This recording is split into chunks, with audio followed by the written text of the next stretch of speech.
नमस्कार दोस्तों, OCN network में आपका स्वागत है। मैं हूं ओमकार चौधरी।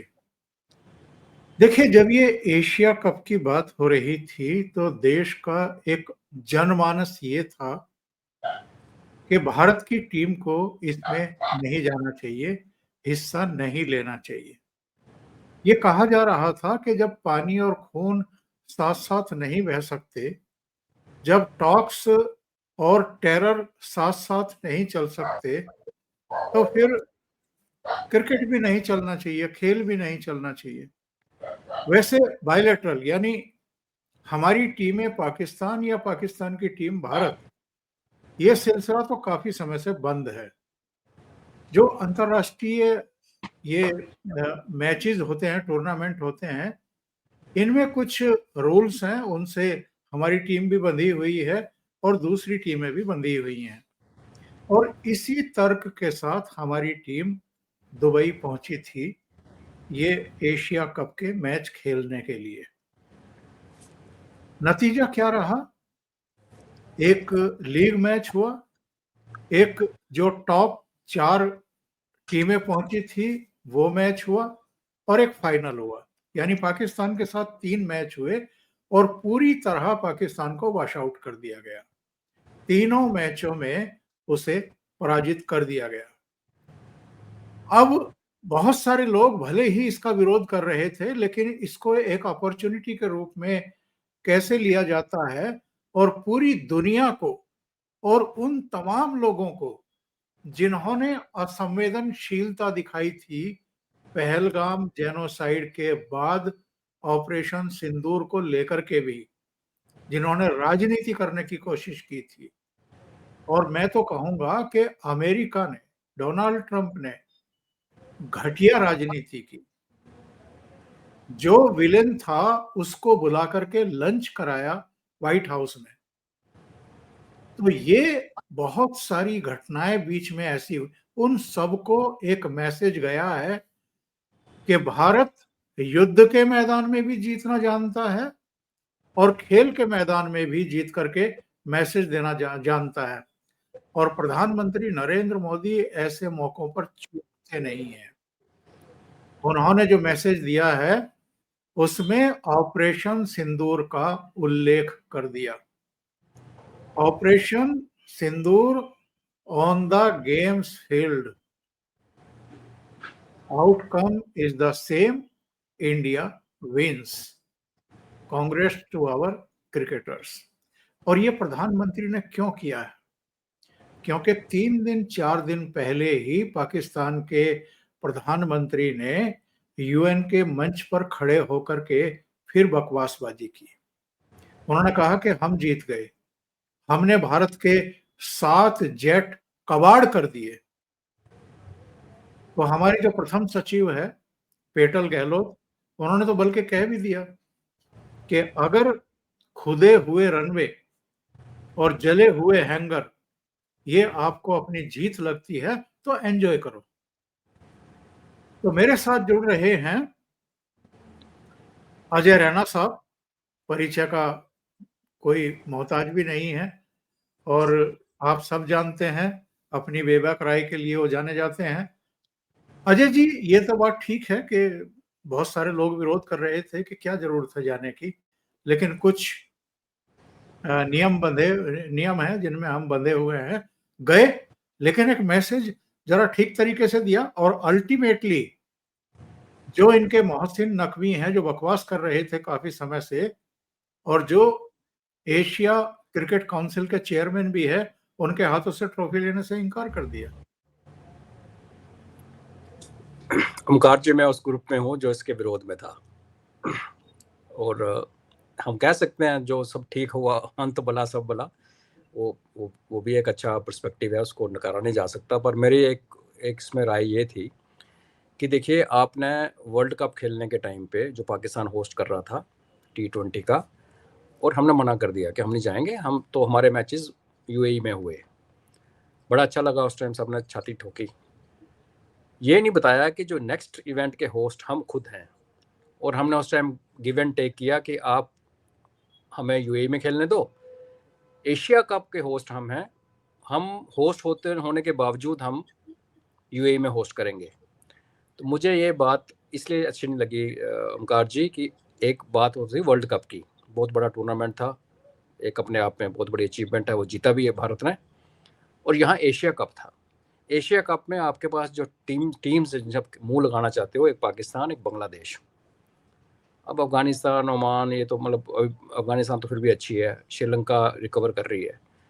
तो मेरा ये कहना था कि अगर हम अपने को पावरफुल कहते हैं, बीसीसीआई बहुत स्ट्रांग है, तो ठीक है, वर्ल्ड कप की कमिटमेंट में मेरे को कोई प्रॉब्लम नहीं है। लेकिन आपने वर्ल्ड कप के कमिटमेंट के बार्टर में, उसके जो बदले में आपने एशिया कप की कमिटमेंट में आपने अपने को नीचे गिरा दिया। अब देखिए ओंकार जी, सब ठीक हो गया अगर हम ना जीतते, कोई मैच हार जाते, और हम सबको पता है कि ये हमारी सेव बहुत ज़्यादा है बीसीसीआई की, तो फिर आपको एक ही पूल में दोनों को खिला के एक एक्स्ट्रा मैच क्यों करवाना था? कोई पैसे कमाने थे? तो उन चीज़ों में मुझे ऑब्जेक्शन है। हम सब समझते हैं कि आप इंटरनेशनल लॉ और स्पोर्टिंग बॉडीज़ के उसको आप नहीं तोड़ सकते, अगर आप नहीं तो आपको बहिष्कार किया जाएगा। लेकिन आपने कंप्रोमाइज़ किया, या तो फिर आप उस टाइम खुल के बोलते हैं कि हम यूएई में जा रहे हैं खेलने के लिए वर्ल्ड कप, इसके बदले में पाकिस्तान जब आएगा तो हम यूएई में होस्ट करेंगे। मजबूरी है, एक आप पब्लिक ओपिनियन को समझा सकते हो लोगों को, ये उसमें एक इनकी हमेशा चूक होती है। देखिए जिस दिन अगर आप वर्ल्ड कप की तरफ जाएंगे तो हम बड़े खुश थे कि भारत ने खेलने से मना कर दिया, लास्ट मिनट तक फिर यूएई में मैच हुए, टीम्स पाकिस्तान से उठ के फॉरेन की टीम जाके हमसे वहाँ खेल के आती थी। उस टाइम पूरा नैरेटिव बताना चाहिए था, हमारी अपनी पब्लिक है, डेमोक्रेसी है, तो फिर क्या होता है कि लोग समझते हैं कि ठीक है यार, एक बार्टर हुआ। उस टाइम तो अब शेर बन गए, जब एशियन कप का सबको पता है हम होस्ट हैं, ये आज की बात थोड़ी है। और अगर मैं ये कहता हूँ, दो चीज़ें इसमें देखने वाली हैं ओंकार जी, अगर हम मैच हार जाते कोई, दूसरा इसमें जो सिस्टम शुरू हुए हमें आज अच्छे लग रहे हैं, लेकिन ये ओवरऑल अच्छी डेवलपमेंट नहीं है कि प्लेयर ग्राउंड पे खड़े होकर ऐसे ऐसे कर रहा है, 6-0 कर रहा है। ये आने वाले दिनों में अगर ऐसे एक सिस्टम सेट हो गया, आज हमने ट्रॉफी लेने से मना कर दिया और लेनी भी नहीं चाहिए थे, आई एग्री, मैं तो मैं कहता हूँ गए ही क्यों? कल को पाकिस्तानी अगला वर्ल्ड कप हमारे पास है और पाकिस्तान टीम अगर उस पोजीशन में पहुंचती है, हमारे वर्ल्ड कप में जनरली प्रधानमंत्री आते हैं और उन्होंने वहाँ पे ऐसे कर दिया, तो क्या करेंगे? देखो गारंटी कोई नहीं है, क्रिकेट कोई भी एक दिन वो दिन होता है जो हम जीते भी हैं, हारे भी हैं इनसे, ऐसी तो पहली बात नहीं है। तो मुझे इसलिए मुझे ओवरऑल एक मैक्रो लेवल की बात पे मुझे इस पे विरोध था। अब जैसे हो गया, अच्छा हो गया, चलो ठीक है, बड़ी प्रेसिडेंस भी अच्छी नहीं है। आज मैं आपको बता रहा हूँ क्लियरली, नेक्स्ट वर्ल्ड कप हमने होस्ट करना है श्रीलंका के साथ मिलके, उसमें अगर इन्होंने बदतमीजी कर दी हमारे साथ तो फिर हम क्या करेंगे? तो शायद अच्छा होता कि एशियन लेवल के क्रिकेट टूर्नामेंट में जा तो हम ना खेलते पहले से ही, और होस्ट होके हमने चेंज किया था, पूरी पब्लिक को बता देते उस टाइम, और उस टाइम लोगों ने एक्सेप्ट कर लेना था कि वर्ल्ड कप पे हमने तड़ रखी है और जीत भी गए, उस जीत की खुशी में बता भी देते ना, तो होता नहीं। तो इसलिए जो लोगों का सेंटीमेंट, देखो डेमोक्रेसी में आप ये तो नहीं कह सकते ना कि हम पब्लिक की नहीं सुनेंगे, चाहे 10% ही हो, सेंटीमेंट तो है। फिर लोग उसको जब पैसे से जोड़ते हैं कि आपने दोनों टीम को एक पूल में क्यों रखा, इतनी सेहत तो आपकी थी कि आप पाकिस्तान को थोड़ा साइड में रख सकते, हो सकता है पाकिस्तान उस पूल में हार जाता, हो सकता है आपको सुपर लीग 4 में मिलता ही ना, वो जो नेक्स्ट जो राउंड था। तो इसके मैं अभी भी आज अपनी ओपिनियन पे अडिग हूँ कि ये हमें नहीं खेलना चाहिए था, और उसमें अगर हरजाना लगता तो लगता, हमारे बीसीसीआई के पास पैसे कम थोड़ी हैं। और ये जो मिसबिहेवियर, जिसको एक मिसकंडक्ट कह सकते हो आप, देखिए हमें जो भी कहें, ये फ्यूचर के लिए अच्छा नहीं, गेम के फ्यूचर के लिए अच्छा नहीं। तो ये मेरा व्यू है। बाकी ये जैसे मैंने कहा, जो हो गया अंत वाला सब बोला, हम जश्न मनाएंगे, ठीक है, बिना ट्रॉफी के, उसमें क्या है। लेकिन ये मेरी राय है ओमकार जी। बाकी हर राय का मैं स्वागत करता हूँ, हम सारे भारतीय बराबर हैं। आपको लगता है कि जो कुछ मैदान पर हुआ है ये बिना सरकार की इच्छा के या बिना सरकार के संदेश के हुआ है? नो, ये तो सरकार ने करवाया, पर मेरा ये कहना है कि ये बहुत बड़ा जुआ था। अगर हार जाते तो क्या होता? आपने हाथ, मैंने मैच फॉलो नहीं किए, पर पहले मैंने सुना पहले मैच में और बाद में भी हाथ नहीं मिलाया टीम ने, है ना? जीत के आपने नहीं मिलाया तो आप ठीक है, आप अच्छे लगते हो, हार के ना मिलाते तो एक जब नेशनल प्रेस्टीज की बात आती है ना, इतना बड़ा जुआ नहीं खेल सकते। मेरे ये कहने का ये मतलब है कि आप ठीक है, इसको लोग कह रहे हैं साइलेंट बहिष्कार, बोला भी नहीं और जाके ग्राउंड पे बहिष्कार किया। लकली महादेव की कृपा रही, कौन सी दशा चल रही है, एस्ट्रोलॉजर बोलते रहे, चंद्र मतलब जो भी दशा चल रही है, तो हम निकल आए। अगर अटक जाते हो ओमकार जी तो बड़ा एम्बैरसिंग हो जाता है। और जो बदतमीजी वो लोग कर रहे हैं ग्राउंड पे, हमारे जब स्पेक्टेटर्स ने, जो पढ़ने में आ रहा है, मैंने तो मैच देखा नहीं, और वो फिर ग्राउंड के अंदर से भी उनके पाकिस्तानी कुछ 6-0 कुछ बनाने की कोशिश कर रहे थे। ये एक्चुअली जो ICC के कोड ऑफ कंडक्ट में है उनका, तो मैं ये कहना चाहता हूँ कि इससे शिक्षा लेके रूल स्ट्रिक्ट करने चाहिए और एक लीवे देनी चाहिए अगर कोई टीम किसी से नहीं खेलना चाहती, एटलीस्ट रीजनल लेवल पे। वर्ल्ड कप में ठीक है, वर्ल्ड कप हम सब मानते हैं ओलंपिक्स है क्रिकेट का, लेकिन एशियन कप, और वो दूसरे को क्यों बोल गया, बांग्लादेश कौन सा हमारा मित्र है, देखी थी उनकी शक्लें, जो मैंने कल किसने ट्वीट किया कि बांग्लादेशी अपने को टर्क समझते हैं, तुर्की मानते हैं, तो किसने पोस्टर डाला हो ये तो एप है, तो मैंने उसको रीट्वीट किया था। तो मैंने उनका मैच भी नहीं देखा, पर जो वो हिंदुओं के साथ कर रहे हैं वहाँ पे, तो अगर देखिए आपको शक्ति अपने आप को एग्जर्ट करना तो हर जगह करना पड़ेगा। जहाँ पे नहीं स्कोप है, वर्ल्ड कप को आप नहीं बहिष्कार कर सकते, तो ठीक है, लोगों को समझाना पड़ेगा। आप नैरेटिव की क्यों मार खा जाते हैं? आप सिर्फ, मेरा एक ही सवाल है आपसे, क्योंकि हम अब दो पक्ष में बैठे हैं आमने सामने, अगर हम ना जीतते तो क्या करते हैं ओंकार जी, ये बताइए। अब देश की इज्जत इतने बड़े जुए दाव पे नहीं लगा सकते कि इस टीम जीतेगी भी। आई बिलीव कल कोई हालत पतली हो गई थी हमारी शुरू में, क्योंकि सुबह मैंने जब न्यूज़ पढ़ रहा था उसमें ये था कि भाई आई थिंक 20 के 25 के 30 के नीचे 3 आउट, 20 पर 3 गिर गए। तो देखो होने को कुछ भी हो सकता है। आपने भी खेला, हम सब ने खेला, देखा, फॉलो किया। एनीवे जो हो गया अच्छा हुआ। मे बी नैरेटिव ठीक होना चाहिए, मेरा सरकार से ये रिक्वेस्ट है जी। दूसरे, ये जो शहबाज ने वहां मंच पर खड़े होकर के कहा कि हम जीते और वो जीते हैं, ये नैरेटिव बना करके तो ये फील्ड मार्शल बन गए अपने आसिफ मुनीर, और फील्ड मार्शल बनने के बाद से पिछले 3-3.5 महीने के भीतर ये 3 बार व्हाइट हाउस जा चुके हैं। इस बार तो कुछ कोई संदूकड़ी टाइप लेकर के गए थे, उसमें पता चला कि बलूचिस्तान से कुछ पत्थर और कुछ दूसरी चीजें चुन करके, रेयर अर्थ जो है वो सब लेकर के गए थे ट्रंप को। एक्चुअल में हो क्या रहा है? लोग तो अब ये भी सवाल खड़े कर रहे हैं, भाई KPK में भी और बलूचिस्तान में भी रोज लाशें बिछ रही है, सैनिकों की भी और वहां के नागरिकों की भी, और आप सौदेबाजी करने में लगे हुए हो। ओमकार जी, इसमें एक तो अगर मैक्रो लेवल की बात करें, ऊंचे लेवल की बात करें, तो देश का करैक्टर सामने आता है। 1971 की लड़ाई में जब पाकिस्तान को पीटा जा रहा था, ईस्टर्न पाकिस्तान जो था, उस ईस्ट पाकिस्तान जिसको बांग्लादेश कहते हैं, तो हमारे वेस्ट फ्रंटियर पे वो लोंगोवाल वगैरह में आए थे, वहाँ यहाँ भी पिटाई हुई थी उनकी। लेकिन जो आर्मी कमांडर थे ना, उन्होंने एक डिसीजन लिया कि मैं अपने बंदे मरवा के, पाकिस्तान का ये खाली पड़ा हुआ था पूरा नीचे रहीम यार खान के सामने का इलाका, डेजर्ट, हमने पीट दिया था बुरी तरह से इनको, कि मैं अपने जवानों की बलि दे के एक वेस्ट लैंड, ऐसे वाली लोग जहाँ पे उल्टे दिमाग वाले, मैं उसको नहीं लूँगा। ये एक कंसर्न था उनका। और पहले तो लोगों ने उनको क्रिटिसाइज़ किया, जैसे आज क्रिटिसाइज़ कर रहे हैं कि ऑपरेशन सिंदूर क्यों रोक दिया गया। जो भी कमांडर, जो भी मंत्री, प्रधानमंत्री, राष्ट्रपति, जिसको भी अपने लोगों के बारे में प्यार, मोहब्बत, और वो ये समझ सकता कि अगर मैं उनकी जगह होता और मेरे घर में ऐसे उनकी डेड बॉडी आती, तो फिर वो देखता कि क्या है, वर्थ इट है, एक पंगा लेना वर्थ इट है। ये हमारा कैरेक्टर है, और ये 71 में भी था और आज भी है। और दूसरी तरफ आप देखिए, सभी कह रहे हैं पीओ के ले लो, पीओ के ले लो, लड़के पीओजे के लेना आज, उसमें 1000-2000 जवान को मरवा देना, और बाद में फिर वही पॉपुलेशन, वही उल्टा दिमाग।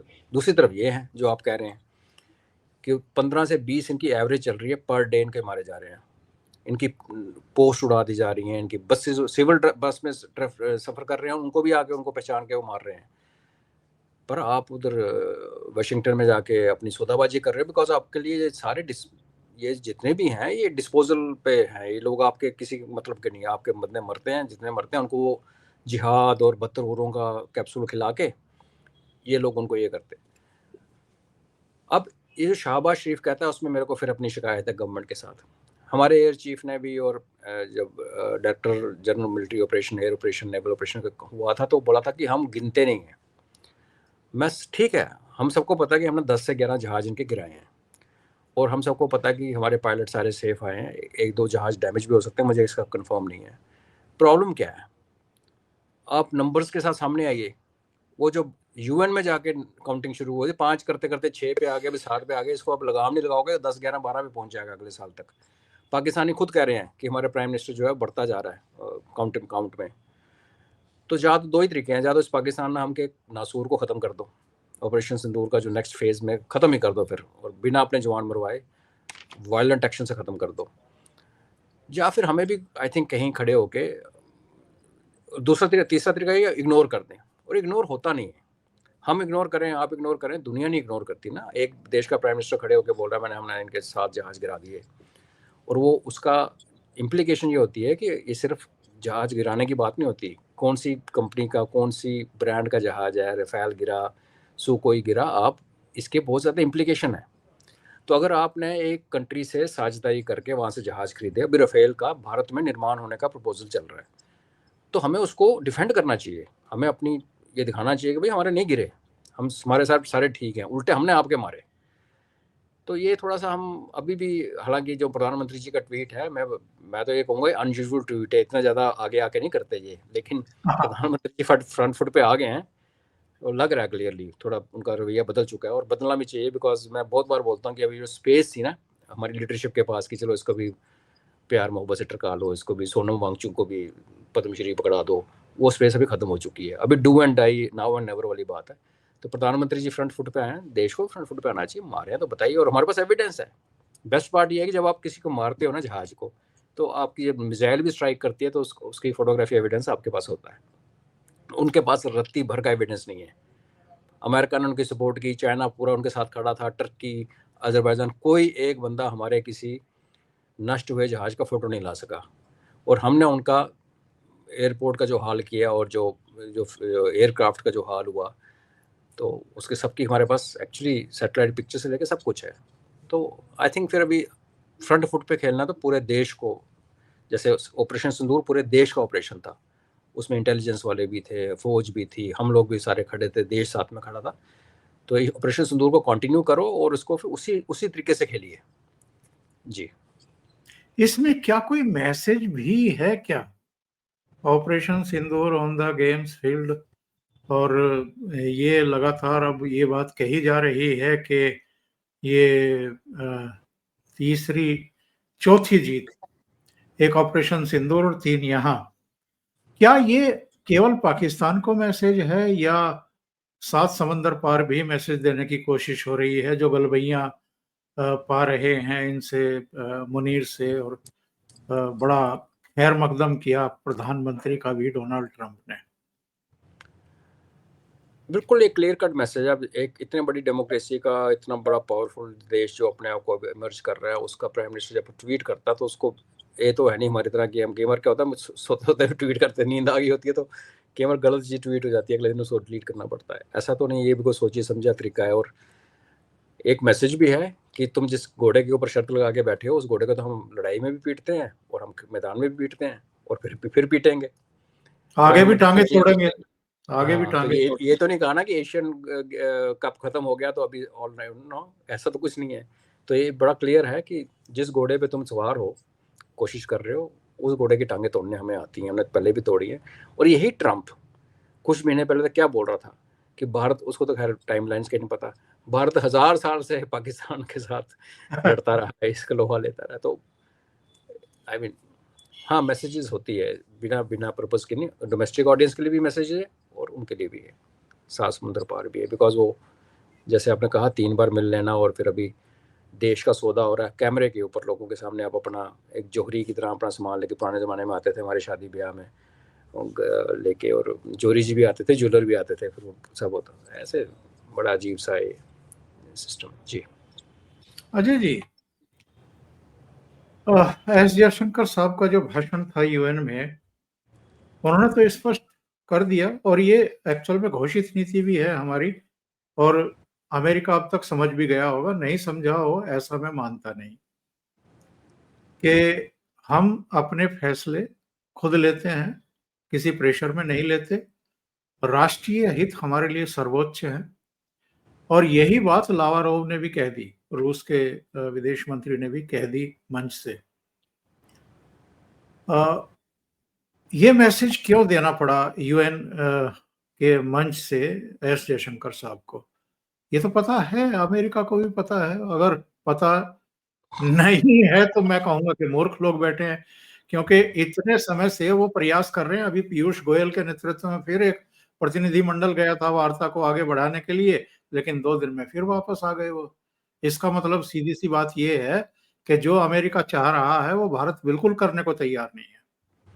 बिल्कुल। और जयशंकर साहब के मैसेज के साथ एक बहुत बड़ा मैसेज और भी था, उन्होंने यूएन को भी थप्पड़ मारा। अगर आप चलो डिसेंट लैंग्वेज में कहो तो यूएन को भी आईना दिखा दिया कि भाई तुम लोग बने थे युद्ध रोकने के लिए, और जो हालत है दुनिया की, उन्होंने गिनाए, फिर यूक्रेन गिनाया, उन्होंने वेस्ट एशिया गिनाया और कहा कि बहुत सारे फ्लैश पॉइंट्स हैं जिनको तो हम बात ही नहीं करते। और आप जो बैठ के वीटो पावर लेके बैठे हुए 4-5 नंबरदार खड़े करके आज के ज़माने में वो काम नहीं करेंगे। तो आई थिंक ये एक बड़ा कॉम्प्रिहेंसिव था, मैसेज था। और मुझे ये भी अच्छा लगा कि पाकिस्तान ने जैसे एक रैंट किया ना, शहबाज शरीफ ने, हमने उस रैंट का रैंट से बदला जवाब नहीं दिया। हमारे वो जो डिप्लोमेट है उन्होंने तो बड़ा, लेडी ने बड़ा अच्छा उनको जवाब दिया, बट हमारे ईएम साहब ने एक पूरा एक जो कॉम्प्रिहेंसिव स्पीच जिसको कह सकते हैं, जिसमें यूएन की खामियां, ये जो इनकी बड़े बुली बनने की आदत और दूसरों को धक्का मारने की आदत, और ग्लोबल साउथ की परेशानियां, उनकी रिप्रेजेंटेशन नहीं है यूएन में, हमारी भी तो नहीं है, और एक्सपेंशन करने का टाइम आ गया। और ये भी कहा कि भारत तैयार है इस रिस्पॉन्सिबिलिटी लेने के लिए, कि तुम्हें कोई शक ना रहे। कल को ये मत बोलना कि बच्चा रोया नहीं था, दूध नहीं दिया। तो लॉबिंग तो चल रही थी पहले भी, लेकिन यूएन के मंच पे खड़े होके ये बड़ा क्लियर। और ये जो आपने कहा कि दोबारा क्यों किया, आई थिंक इसको दोबारा इसलिए किया गया कि हर जगह की ऑडियंस और हर जगह का एक प्लेटफॉर्म का अलग वैल्यू होती है। कई चीज़ें जब हम अपने घर के अंदर बैठ के बोलते हैं, या एक इंटरव्यू में बोल देते हैं, या किसी पॉडकास्ट में बोलते हैं, या सपोज किसी यूनिवर्सिटी के फंक्शन में बोलते हैं, उनकी भी अपनी वैल्यू है। ये नहीं कि लोग सुनते नहीं, लेकिन अब यूएन के मंच पर खड़े होकर बोलते हो जब, तो फिर दुनिया सुनती है। उसको माने ना माने, वो एक रिकॉर्ड में चला गया, सारा हो गया। और अगर अभी भी यूएस को इसका संदेश नहीं मिला तो हम उनको ऑल दी बेस्ट ही बोल सकते हैं। आई थिंक अभी बीच में सोया और उसके ऊपर कॉर्न के ऊपर कुछ र्यूमर्स उड़नी शुरू हुई थी कि कंप्रोमाइज़ हो रहा है, फिर रशिया का तेल कंप्रोमाइज़ हो रहा है, वो होता हुआ दिख नहीं रहा। ये तो चलता रहेगा, र्यूमर का बाजार चलता रहेगा। बट पहली बार भारत अपनी पॉलिसी क्लियर कट बोल रहा है। और अब ये ना भूलें कि जब यूएन में हमारे ईएम साहब खड़े होकर बात करते हैं तो हमारा डोमेस्टिक ऑडियंस को भी एड्रेस कर रहे हैं, वो हमें भी सुना रहे हैं कि भैया हम आपकी प्रोटेक्शन के लिए, आपके किसानों के लिए, पशुपालकों के लिए, मछली पालकों के लिए हम ये पंगे ले रहे हैं। हो सकता है कल को थोड़ा सा टफ टाइम भी आए, उस टाइम आपको समझ आनी चाहिए कि हम क्या कर रहे हैं। क्योंकि हमारे तो, आप जैसे आपने पहले मेंशन किया कि ऑपरेशन सिंदूर की भी खिल्ली उड़ाने वाले बड़े थे। कल को अगर हमारे को सैंक्शन लग जाए वर्स्ट केस सिनेरियो में, या कुछ हमारे पे कठिनाई आ जाए जो कि हम टाप जाएंगे, हमें उस भारत सरकार तैयार है, तो यहाँ नंबरदार यहाँ भी खड़े हो जाएंगे। बोल तो रहा है बड़ा वीक प्राइम मिनिस्टर है, एक ने बोला था उस दिन। तो ये डोमेस्टिक, इंटरनेशनल, अपने दोस्त, और आप फिर हमारे जो भारत जैसे बड़े देश का जो ईएम या प्राइम मिनिस्टर साहब जब खड़े होकर बात करते हैं तो उसको फिर आइसोलेशन में नहीं देखते, फिर देखते हैं कि साथ में, जैसे आपने मेंशन किया, रशिया ने क्या कहा, इसराइल ने क्या कहा, चाइना ने क्या कहा। इसराइल वाले तो क्विज लेके क्विज मास्टर बन के आगे बीबीजी की, बताओ जरा क्या। तो आई थिंक बड़ी अच्छा एक डिप्लोमेटिक जो मैसेजिंग है भारत, अनलाइक अमेरिका जिसका कॉमर्स सेक्रेटरी कुछ बकवास करता है, क्या लैंग्वेज यूज़ करता है, हमने बड़ी मैच्योरिटी के साथ इसको मैसेज क्लियर की है, डोमेस्टिकली भी इंटरनेशनली भी। आगे होता गया, लेट्स सी। मेरी तो अपना ओपिनियन है कि यूएन का भी कोई वैल्यू रहा नहीं है, ये तो बिल्कुल माफिया है, इसका भी जाने का समय हो गया। ब्रिक्स शायद इसको एक टाइम पे आके लात मार के बाहर निकाले। और मैं उम्मीद करता हूँ कि अगर ब्रिक्स बनता है तो हम वो गलती ना करें जो यूएन में हुई। जैसे ब्रिक्स में हमारे पास जो फाउंडिंग मेंबर्स के पास वीटो पावर है, तो आई एम श्योर कि उसको या तो वीटो हटा दिया जाए, या फिर वीटो का एक मेजॉरिटी माइनॉरिटी का कुछ करके वीटो पावर्स के अंदर भी एक वोटिंग का सिस्टम, नहीं तो फिर हम एक और यूनियन बना के खड़े हो जाएंगे, और फिर कुछ सालों बाद ये भी इररिलेवेंट हो जाएगा। जी, आप वाणिज्य मंत्री की बात कर रहे थे, इनका बयान मैं देख रहा था आज सुबह। इन्होंने कहा हमें कुछ देशों को सुधारना होगा, और इन्होंने ये कहा है कि भारत और ब्राजील जैसे बड़े देशों को हम फिक्स करेंगे। इन्होंने ये भी कहा कि अमेरिका के साथ इन्हें ठीक से व्यवहार करना पड़ेगा। इस तरह की लैंग्वेज में ये लगातार भौंक रहे हैं, मैं कहूँगा भौंक रहे हैं। तो ये ट्रंप के इशारे पर भौंक रहे हैं, क्योंकि ऐसा तो हो नहीं सकता कि आप राष्ट्रपति को विश्वास में बिना लिए इस तरह की बकवासबाजी करें। और अगर इस तरह की बकवासबाजी करने की छूट ट्रंप दे रहे हैं, तो फिर ये नेगोशिएशंस क्यों हो रही हैं? जी बिल्कुल, मेरे को इसमें कोई शक नहीं है। ये अमेरिका एक सुपर पावर है, हर चीज़ वहाँ उल्टी या सीधी जो भी होती है एक प्रोसेस का हिस्सा होता है। ब्रीफिंग्स लिखी जाती हैं, अप्रूव होती हैं। हाँ, ट्रंप बाय नेचर, उसकी नेचर ये है कि उल्टी चीज़ें बोलना, गलत बातें बोलना, अपशब्द बोलना। आप इमेजिन कीजिए कल को हमारा पप्पू ट्रंप की जगह बैठ जाए तो ये क्या करेगा? ये कुछ करेगा ना, जो इसके जो हमारे कांग्रेस के जो स्पोक्स पर्सन जो गंद उबलते रहते हैं। तो कोई बड़ी बात नहीं कि ट्रंप ने ओके किया हो, लेकिन मैं यही हमेशा कहता हूँ, चाहे वो डिप्लोमेसी हो, चाहे आर्मी का एक्शन हो, मिलिट्री ऑपरेशन हो, मैं कहता हूँ कि ये दुश्मन जो है, जो आपके सामने जो दूसरी पार्टी खड़ी है, वो तो वो करेंगे जो वो उनकी समझ है। हमने करना क्या है वो क्लैरिटी होनी चाहिए। कौन हमारा दोस्त है, कौन हमारा दुश्मन है, या कोई भी इंटरनेशनल लेवल पे दोस्त या दुश्मन परमानेंट नहीं होता। वो सब समझदारी जो दिख रही है हमारे रिलेशनशिप में। तो ये जो भी कर रहे हैं इनका देखिए, ये फ्रस्ट्रेशन में की जाती हैं ऐसे बातें। दुनिया ने कोई डिप्लोमेसी पहली बार थोड़ी देखी है। ये फ्रस्ट्रेशन का तरीका है कि आपसे कुछ नहीं हो रहा, कोई आपको एक ब्रेक थ्रू नहीं मिल रहा। जैसे हम लोगों को है कि ब्रेक थ्रू मिल जाए, चलो सेटल हो जाए, उनको भी ज़रूरत है।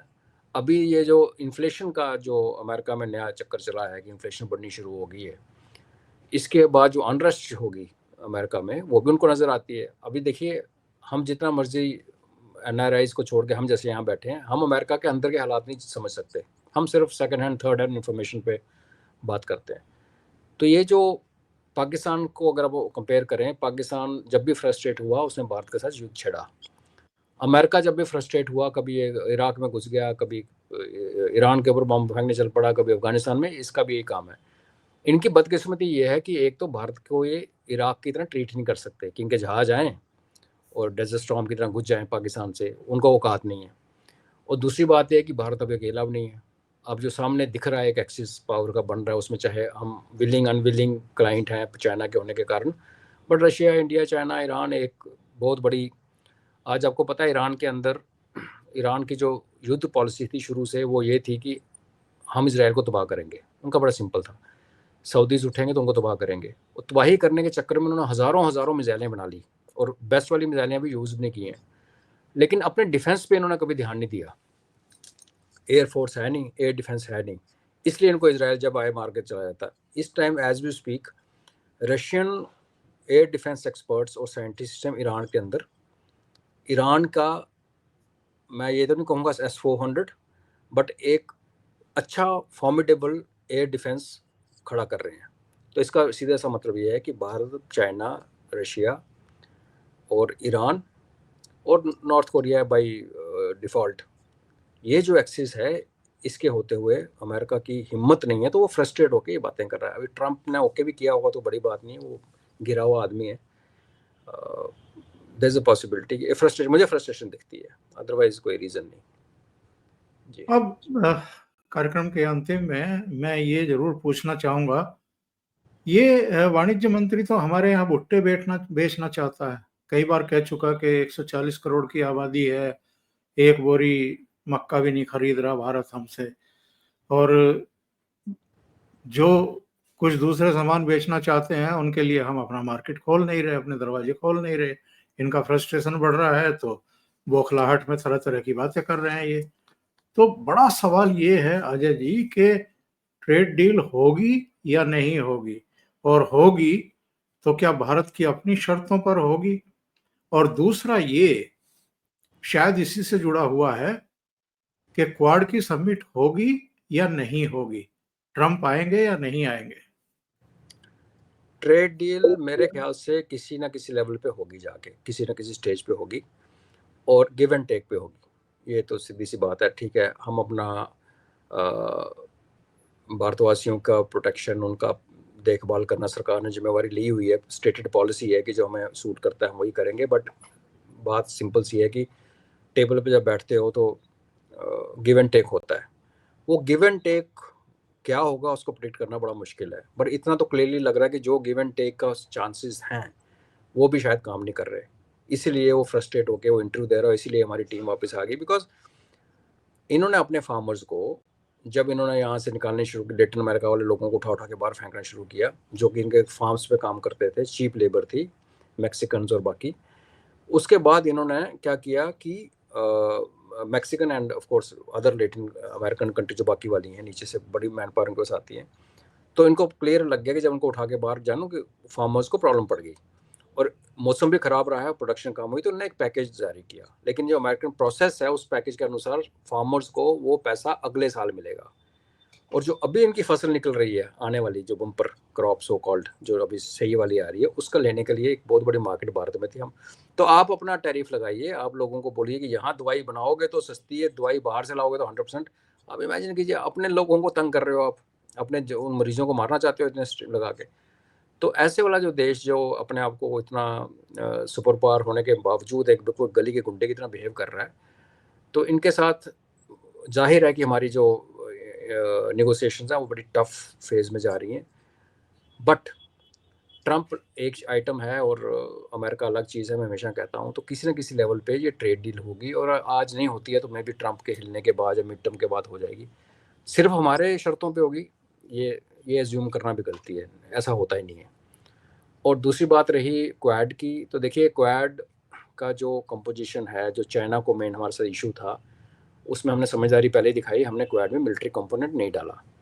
अगर ट्रंप जो कि एक बिजनेसमैन है और जिसने बिजनेस के चक्कर में पाकिस्तान जैसे एक गिरे हुए उसको मुल्क को, दहशतगर्द मुल्क को, टेररिस्ट कंट्री को अपनी गोद में बिठा लिया, तो हमें ये भी सरप्राइज नहीं होना चाहिए कि अगर हमारी ट्रेड डील नहीं होती तो ये ना आए। इसमें कोई बड़ी बात नहीं है, इसमें हमें वो ठीक है। उसके बाद वैसे क्वाड में है क्या, एक्चुअली देखा जाए तो RIC में फिर भी अभी बना नहीं है, लेकिन एक है, ब्रिक्स में एक हिम्मत है। क्वाड तो शुरू में भारत ने कहा था सप्लाई चेन्स पे चलते रहो, इंटेलिजेंस शेयरिंग करते रहो, बाकी तो मिलिट्री कंपोनेंट उसमें था ही नहीं। तो हमें सरप्राइज नहीं होना चाहिए कि ट्रंप ना आए, कोई बड़ी बात नहीं है। और मेरा लास्ट लाइन ये होगी, अगर ट्रंप नहीं भी आता तो जैसे फिर हम भी कहते हैं जाओ बाढ़ में, ना हो, it doesn't matter. But Bharat को, जापान को और ऑस्ट्रेलिया को फिर एक सोचना पड़ेगा कि ये जो देश है जो किसी को भी पैसे लेके भी डंप कर सकता है, जैसे कतर के ऊपर बॉम्ब गिरवा दिए, तो हम तो उन पर डिपेंडेंट नहीं है, लेकिन जापान और ऑस्ट्रेलिया डिपेंडेंट है इनके ऊपर, और ऑस्ट्रेलिया के साथ भी यूएस के रिलेशन ख़राब हो रखे हैं। तो हमें ये भी सरप्राइज नहीं होना चाहिए कि एक नई, एक लूज काइंड ऑफ कन्फेडरेशन कुछ और बन के निकले, अगर ये नहीं आता, खास करके क्वाड के समिट में। जी। और आखिर में एक बड़ा अहम सवाल मैं समझना चाहता हूँ, आप समझाएंगे, ये मुझे पता है। ये जब से प्रधानमंत्री चाइना से लौटे हैं और पुतिन भी वापस मॉस्को से लौटे हैं, कुछ खिचड़ी पकी है क्या वहां पर? क्योंकि देखिए, दो घटनाएं हुई हैं इधर, ये आपस में जुड़ी हुई लगती हैं मुझे। ब्रिक्स को लेकर के ट्रंप बिदका हुआ है, अमेरिका बिदका हुआ है। इसके बावजूद एस जयशंकर ने वहां ब्रिक्स देशों के साथ मीटिंग की है। नंबर 2, चीन ने संभवतः पहली बार डायरेक्ट इनडायरेक्ट वे में यूएनएससी में भारत की परमानेंट सदस्यता का समर्थन किया है।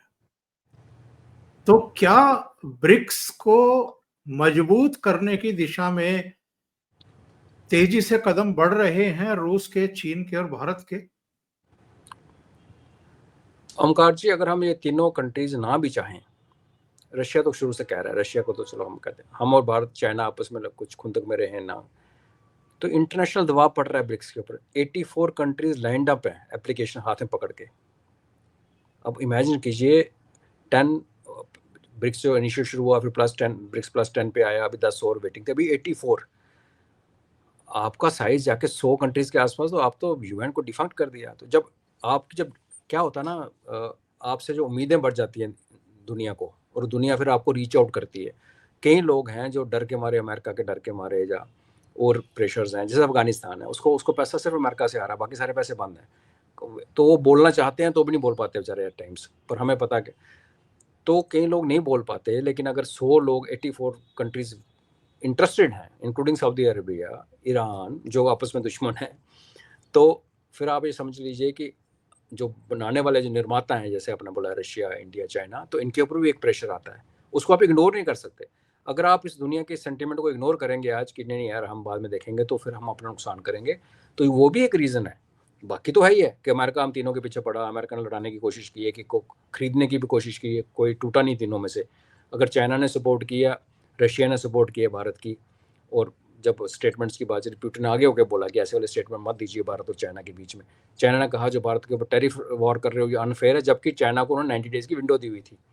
तो ये तो बड़ा क्लियर है कि जो खिचड़ी, जो आपकी खिचड़ी कही, पुलाव कही, बिरयानी कही, वो तो पकी है। और उसका चाइना का सपोर्ट करना, इधर हमारा जो अभी एक रेलवे का प्रोजेक्ट भी नॉर्थ ईस्ट में बन रहा है, और प्रधानमंत्री जी अरुणाचल, वो जो कोई शोर शराबा नहीं होना, ये भी एक इंडिकेशन है कि एक लेवल ऑफ अंडरस्टैंडिंग हमारी उनके साथ हो गई है। हालांकि हम सब ये जानते हैं, और जो POJ को लेने के लिए बड़े उतावले हैं। मेरा अपना ये मानना है कि POJ के आने का 2 ही पॉसिबिलिटीज़ हैं। पाकिस्तान टूट जाए तो POJ खुद ही आके दरवाजे पे खड़ा हो जाए, जब वहाँ आग लगी हुई है आज की डेट में POJ में, तो हम उसको जो भी कन्फेडरेशन बना के या उसको एक क्वारंटाइन में डाल के 10 साल जो भी करें। और दूसरा ये है कि चाइना के साथ हमारी एक युद्ध हो, क्योंकि गिलगित बल्तिस्तान में जो स्टेक होल्डर है वो पाकिस्तान कम है, चाइना ज़्यादा है। और उस युद्ध के बाद ये पूरा इलाका हमारे पास आए, वो एक दूसरा एक वो है। तो खिचड़ी पक्की है जवाब, उसमें मेरे को कोई डाउट नहीं है। और इसमें लोगों की उम्मीदें बढ़ गई हैं। बाहर छोटे छोटे देश हैं जिनको इग्नोर किया जाता है, एक्सप्लॉइट किया जाता है, वो प्रेशर भी इनके हमारे ऊपर है। तो और अच्छी डेवलपमेंट ऐसा होना चाहिए, तभी तो रीअलाइनमेंट होगी ना। 3 कंट्रीज खड़ी हो जाएंगी तो एक और पावर सेंटर बन जाएगा। आपके पीछे फिर लोग भी खड़े होने चाहिए। और हम 74 देशों में हमारे वेलफेयर प्रोजेक्ट्स चल रहे हैं आज भारत के 74 देशों में, 300 कुछ प्रोजेक्ट्स भारत कर रहा है। तो वो गुडविल जो अर्न होती है वो फिर इसलिए की जाती है ना। देखो कोई यहाँ पे लंगर खोल के तो बैठा नहीं हुआ, कोई हम बोलेंगे हम इतने ही वो हैं, ऐसा नहीं है। तो लॉन्ग टर्म जो गोल होता है देश का, आई थिंक उसकी तरफ हम बढ़ रहे हैं। स्पीड ब्रेकर्स भी आएंगे बाय द वे, वो अमेरिका है, वो आपको आराम से बढ़ने नहीं देगा, हमारे बीच में फूट डालने की कोशिश भी करेगा। और उसके नुमाइंदे यहाँ बैठे हैं, काफ़ी दिन से चुप बैठे हैं वैसे बाय द वे, मुझे भी हैरानगी हो रही है 3-4 दिन से कोई निकाह शोफा चला नहीं। तो सफ़र आसान नहीं होगा, लेकिन ये सफ़र उसी मंजिल की तरफ जा रहा है जिसकी आप इंडिकेट कर रहे हैं। जी जी अजय जी, बहुत बहुत धन्यवाद जुड़ने के लिए, बहुत महत्वपूर्ण मुद्दों पर चर्चा करने के लिए। Thank you so much. धन्यवाद जी। जय हिंद, जय भारत। जय हिंद।